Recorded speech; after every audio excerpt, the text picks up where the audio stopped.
अध्याय 15 के प्रश्नावली 2 का 7वां प्रश्न है। एक बेलन के आधार का क्षेत्रफल 154 वर्ग सेंटीमीटर और ऊंचाई 10 सेंटीमीटर है। बेलन का आयतन ज्ञात कीजिए। चलो बेलन का आयतन ज्ञात करना है तो सबसे पहले हम क्या करते हैं, बेलन की आकृति बना लेते हैं। ठीक है,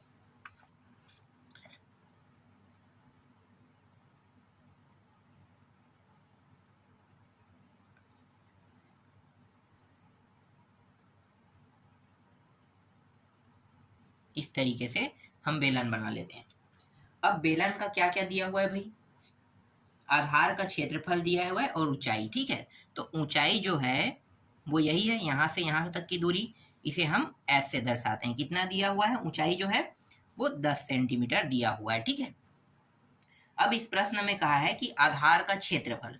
ठीक है, आधार का क्षेत्रफल का मतलब क्या है, देखो बेलन के आधार का क्षेत्रफल है ना, तो बेलन के आधार का क्षेत्रफल का मतलब आप लोग ये मत समझना कि वक्र पृष्ठक क्षेत्रफल, वक्र पृष्ठक क्षेत्रफल नहीं कह रहा है, आधार का क्षेत्रफल। आधार मतलब ये जो आपको वृत्त दिखाई दे रहा है ना, ये इसका क्षेत्रफल।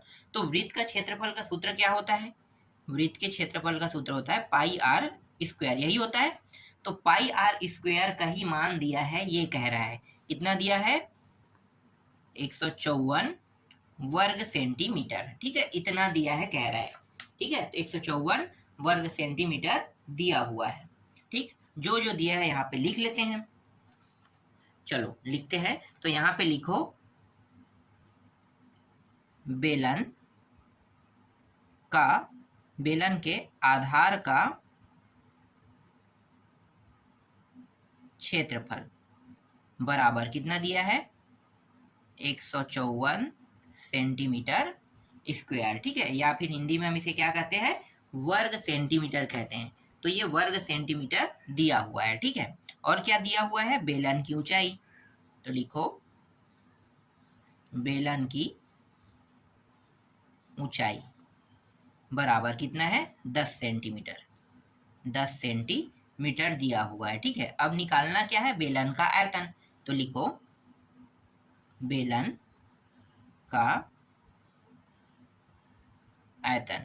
बेलन के आयतन का सूत्र क्या होता है, बेलन के आयतन का सूत्र होता है पाई आर स्क्वायर गुणित एच। ठीक है, पाई आर स्क्वायर, तो देखो ये जो है ना, ये क्या है, पाई आर स्क्वायर है ना, और ये एच इसके साथ गुणा होगा तो बेलन का आयतन निकल जाएगा, है ना।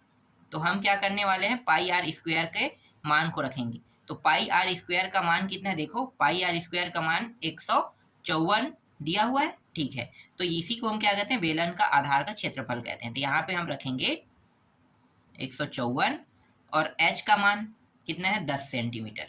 ठीक है, ये 10 सेंटीमीटर इसका मान हो गया, गुणा कर दो दोनों को, तो ये आ जाएगा 1540 सेंटीमीटर। और क्या रहेगा, आयतन है ना, यहाँ पे न लिखना भूल गया। ठीक है, बेलन का आयतन है, तो आयतन किस में होता है, घन में होता है ना, तो यहाँ पे क्या लगा देंगे, घात 3 लगा देंगे। ठीक है, समझ में आया। इस तरीके से आपका 7वां प्रश्न कंप्लीट हुआ। चलो 8वां प्रश्न देखते हैं।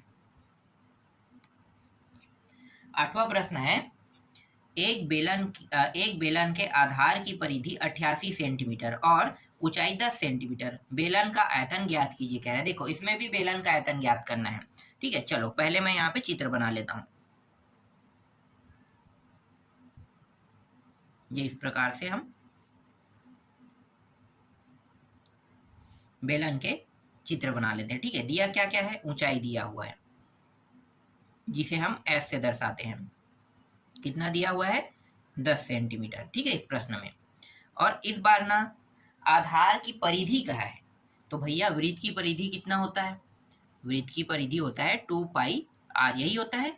तो इस बार ना इस प्रश्न में वृत्त की परिधि मतलब बेलन के आधार की परिधि का मतलब इस वृत्त की परिधि, आधार नीचे को ही बोलते हैं ना, ऊपर का तो नहीं बोलेंगे, ये ऊपर के वृत्त को नहीं बोलेंगे, नीचे के वृत्त को बोलेंगे, है ना। आधार जहाँ पे ये जो है ये रखा है, ठीक है, तो आधार नीचे को ही बोला जाता है। तो आधार की परिधि, बेलन के आधार की परिधि मतलब बेलन की परिधि 2 पाई आर, तो इसी को हम बेलन के आधार की परिधि भी कहते हैं। कितना दिया है, 88, और ये दिया है सेंटीमीटर में। ठीक है, किसमें दिया है, सेंटीमीटर में, 88 सेंटीमीटर प्रश्न में दिया हुआ है। ठीक, यहाँ पे लिख लेते हैं बेलन के आधार की परिधि, ठीक है, आधार की परिधि कितना है, 88 सेंटीमीटर।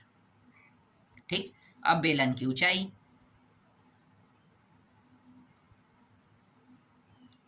कितना दिया है, 10 सेंटीमीटर। ठीक है, इस प्रश्न में निकालना क्या है, हमें निकालना है बेलन का आयतन। तो क्या हम इन दोनों को गुणा करने के बाद निकाल सकते हैं? ध्यान देना, नहीं। क्यों नहीं? क्योंकि आयतन का जो सूत्र होता है वो क्या होता है, आयतन का जो सूत्र होता है वो होता है पाई आर स्क्वायर एच। जबकि हम इन दोनों को गुणा करेंगे तो पाई आर स्क्वायर एच हो रहा है, नहीं हो रहा है ना, ये तो वक्र पृष्ठ निकाल रहा है। इसका मतलब क्या है, इसका मतलब ये है कि पहले हमें आर का मान निकालना है। ठीक है, हमारे पास आर का मान नहीं है। जब तक कि हम इस प्रश्न में आर का मान नहीं निकालेंगे तब तक के हम इस प्रश्न को हल नहीं कर सकते। समझ में आया? क्योंकि हमारे पास ये जो मान है ना, ये वाला जो 2 पाई आर है, इसके जगह में ये पाई आर स्क्वायर होता, तब हम आसानी से इन दोनों को गुणा करके आयतन निकाल सकते थे। लेकिन यहाँ पे 2 पाई आर है, ठीक है, 2 पाई आर है, और ये 2 पाई आर जो है इससे हम एच का गुणा करके आयतन नहीं निकाल सकते। ठीक है, इसीलिए क्या करेंगे, हम लोग इसे लेकर चलेंगे, इससे आर का मान निकालेंगे। ठीक है, तो चलो लेकर चलते हैं। तो लिखो यहाँ पे बेलन के आधार की परिधि, ठीक है, कितना है, 88 दिया हुआ है। या एक मिनट 88 तो मुझे इस पर लिखना है ना, परिधि, इसका मान कितना होता है, 2 पाई आर, तो यहाँ पे लिखेंगे 2 पाई आर। ठीक है, बेलन के आधार की परिधि का मान कितना है, 88। ठीक है, यहाँ पे 2 पाई आर रखेंगे। ठीक, बेलन के आधार की परिधि का सूत्र क्या होता है, 2 पाई आर होता है। ठीक है, तो बेलन के आधार की परिधि का मान कितना दिया, 88 सेंटीमीटर मैंने रख दिया, 2 पाई आर। ठीक है, अब यहाँ पे 88 गुणित, नहीं, एक मिनट बराबर रहेगा, 88 बराबर, उसके बाद 2 गुणित 22/7 गुणित आर का मान हमें क्या करना है, निकालना है। तो ये हो गया 88 बराबर, ये हो गया 44/7 गुणित आर। ठीक है, ये जो 44/7 है इसको मुझे इस पार ले आना है।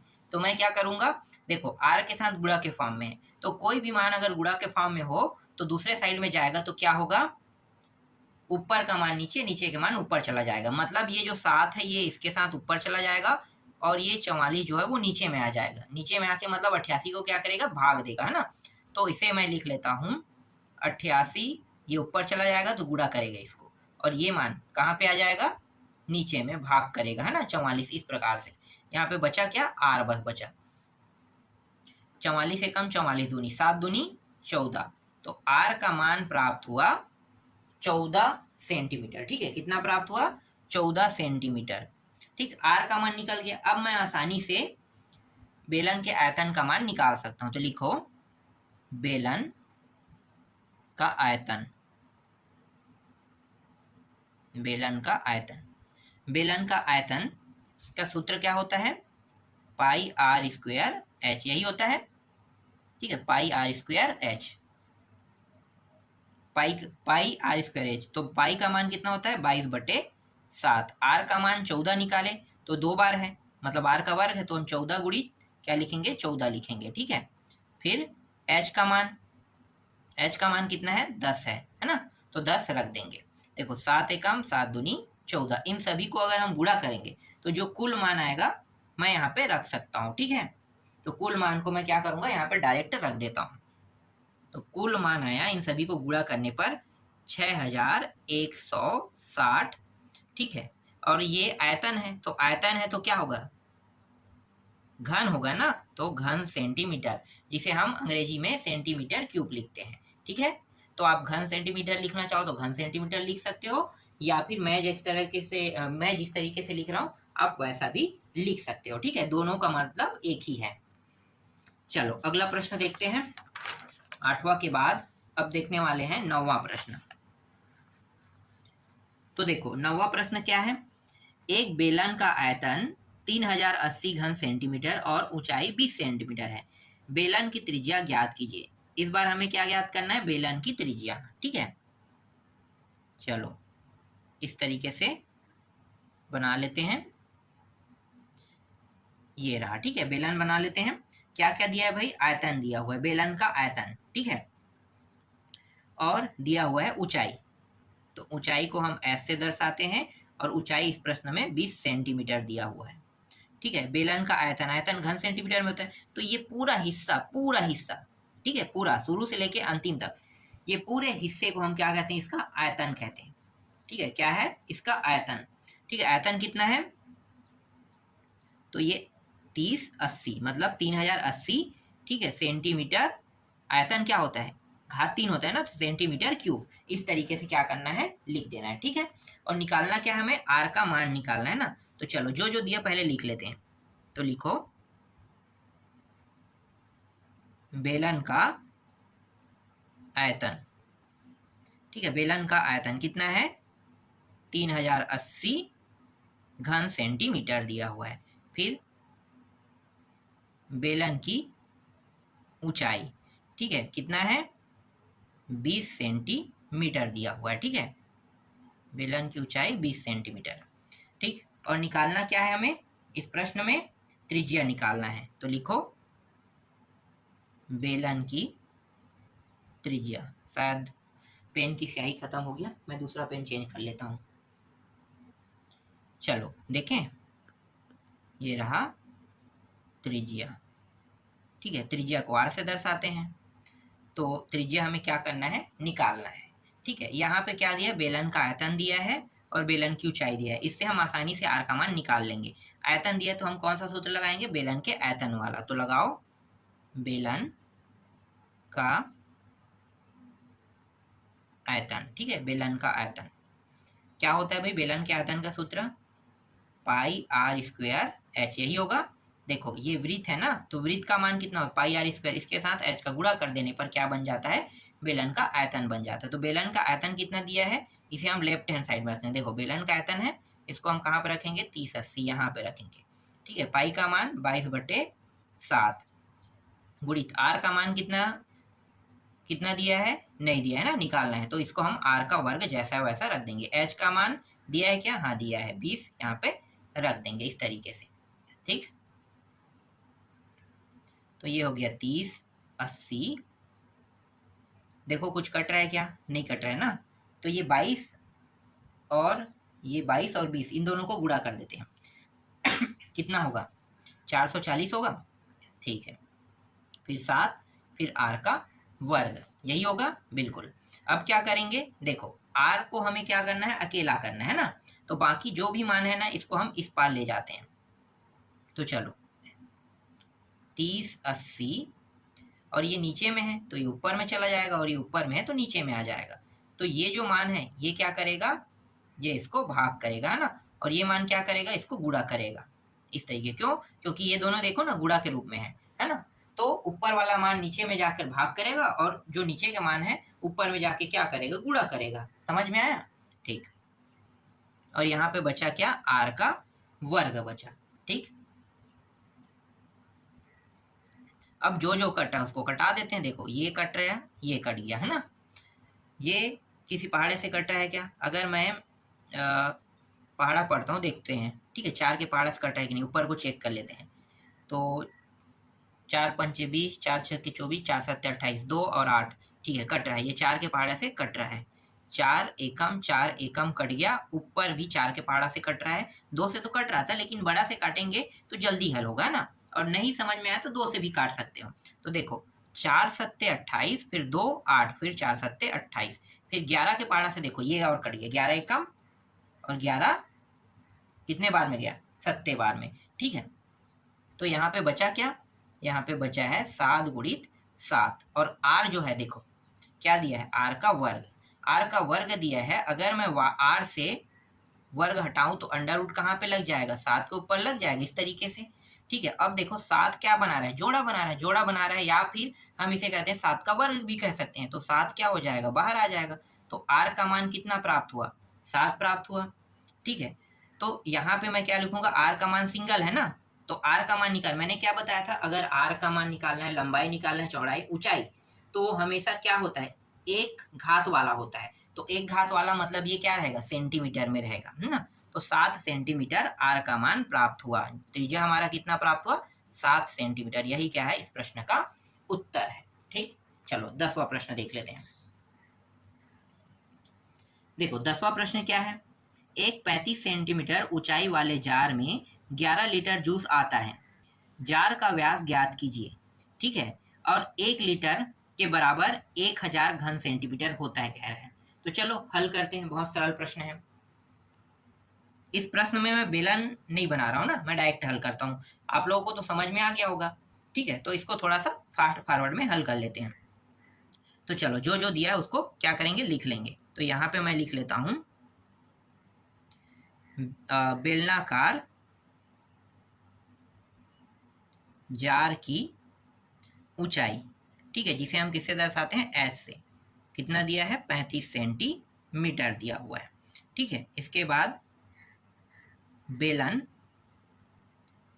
मतलब बेलन क्या है, बेलन मतलब वो जार है ना, बेलन नहीं है, बेलन जैसे दिखने वाला जार है हमारे पास। तो बेलन जार का आयतन, आयतन कितना दिया हुआ है, 11 लीटर में दिया है।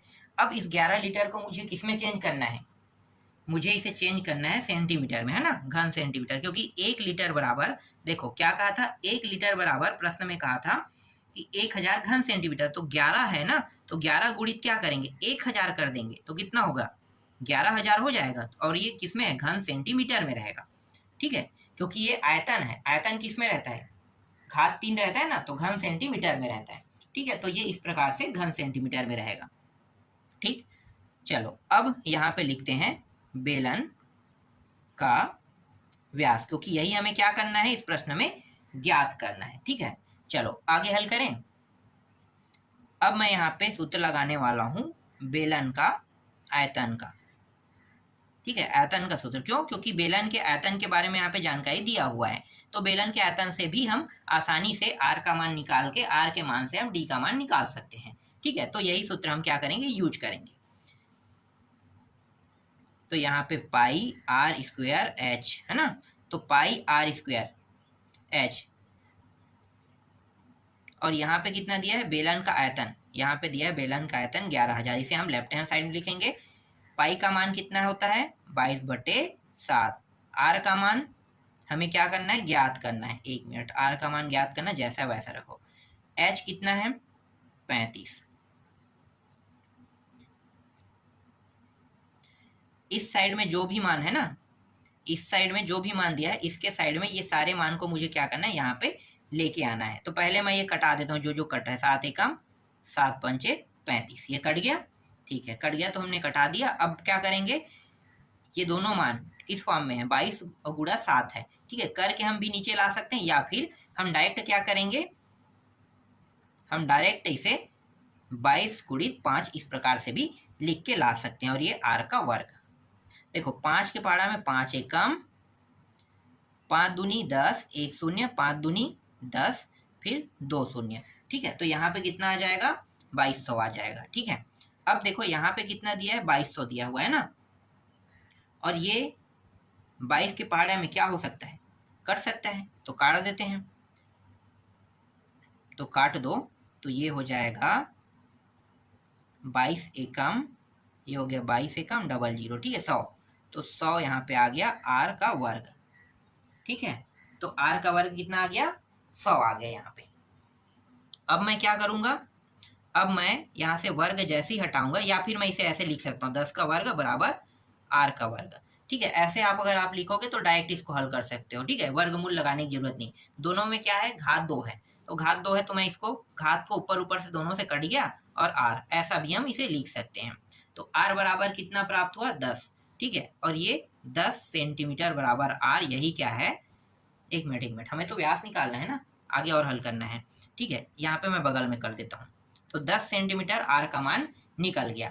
अब मुझे क्या करना है, अब मुझे जार का व्यास निकालना है, तो यहाँ पे मैं लिख लेता हूँ जार का व्यास, ठीक है। व्यास को किससे दर्शाते हैं, डी से, तो डी बराबर क्या करूंगा, 2r, ठीक है, क्योंकि त्रिज्या का दोगुना, त्रिज्या दुगना होता है तभी तो आर व्यास बनता है ना, तो ये जो व्यास है, ठीक है, त्रिज्या दुगना होने पर बनता है, तो व्यास निकाल लेते हैं, तो 2 गुणित कितना होगा, 10, तो ये आ गया 20 सेंटीमीटर।